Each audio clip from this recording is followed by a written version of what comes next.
Educational Planning Tools by Leonel de Jesús Lizarán Rodríguez. Subject Educational Planning. Teacher Iván Guadalupe Cruz Esparza, Universidad Tecnológica Retoño. Welcome to my video teacher.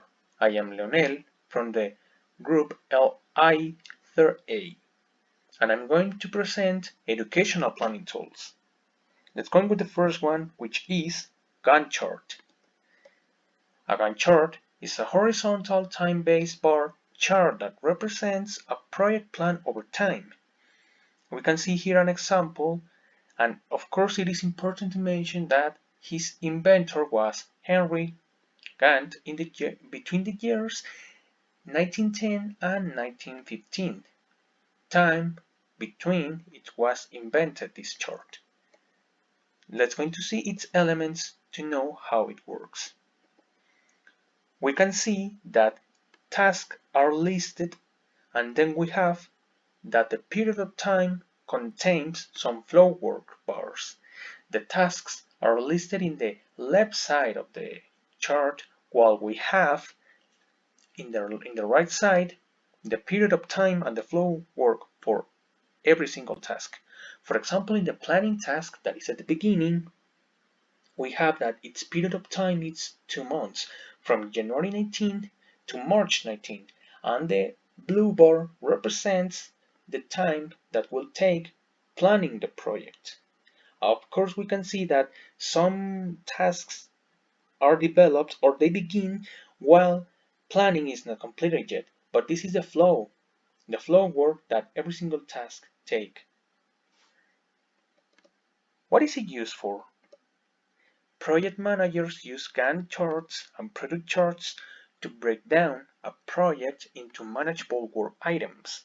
As we could see in the previous slide, that this is the objective, to have manageable work items, to stay organized and visualize dependencies between tasks.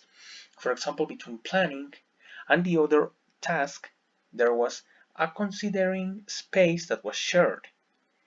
For example, in the research and the planning. Okay, the next one is flowchart. A flowchart is a graphical representation of a process. To do this, a series of visual elements is used to help you draw each step that a process follows. We use different shapes to represent how the process is to be completed. We have, for example, in this case, ovals, rectangles, diamonds, and arrows. All of them are important in a flowchart. Remember that this kind of chart is used also in computers to represent algorithms step by step to be complete. Now let's go to see the elements. Here we have these shapes that have been already mentioned, but that's going to explain the purpose of these shapes. We see the oval that represents the start and the end of the process, of the algorithm or planning, depending what you do with the flowchart. We have the rectangle, which represents the step to follow. Of course, the step is written in few words. Then we have the diamond, which is a decision. We usually use the diamond to put a question, and in each corner, 2 corners of the slide are used to identify if something needs to be modified or something is completed to taking a decision. We put yes down so the process of the flowchart continues, and then in the right side we write no just in case that something has not been completed. Then we have the arrow, which connects the other shapes. What is it used for? It is a tool used to represent the sequence of activities in a process. To do this, it shows the beginning of a process, the decision points, and the end of it. Okay, the next one is SWOT. It is a tool for studying the situation of a company, institution, project, or person, analyzing its internal characteristics and its external situations in a square matrix. We can see here the SWOT represents the S of strengths, W for weaknesses, O for opportunities, and T for threats. Now let's going to see how is it and its elements. To evaluate the relevance of educational programs with SWOT, the strengths and weaknesses must first be considered, and then their opportunities and threats must be reviewed. For example, we have that internal analysis belongs to the strengths and weaknesses because these two items are inside of us. We already know our strengths and our weaknesses. They must be considered to see what can we use or how can be prepared for a situation.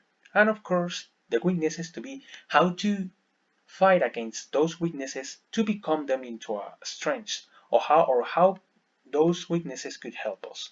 And then we have them opportunities and threats. These are external. We can take advantages about different items that are outside of us or out of us, that are external to us. And of course, we have to consider and review that are different threats, different things that can affect us, can be harmful for us, or maybe for our company or educational planning, in this case, considering that we're talking about education. We have to remember that many things can happen no matter how good, how well something is planned. Something can change, maybe with an internal origin or external origin. This is why we should consider a SWOT analysis to prepare or to plan anything, in this case, educational planning. Okay, what is it used for? The SWOT analysis in educational field allows teachers, students, and centers an evaluation and reflection on aspects that can be improved, as well as on the strengths that they should enhance. This is especially used in tutoring tasks. Students are desired or are requested to complete this kind of chart to identify how can they improve or how can they use some characteristics, some qualities that they have so they can improve or they can enhance their skills, their learning skills, or so they can be identified how good they are in something, in a subject or something that they can prepare. Okay, teacher, this is the end of the video. I hope you have liked and thank you very much. Student was Leonel de Jesús Lizarán Rodríguez. Thank you very much. Bye bye.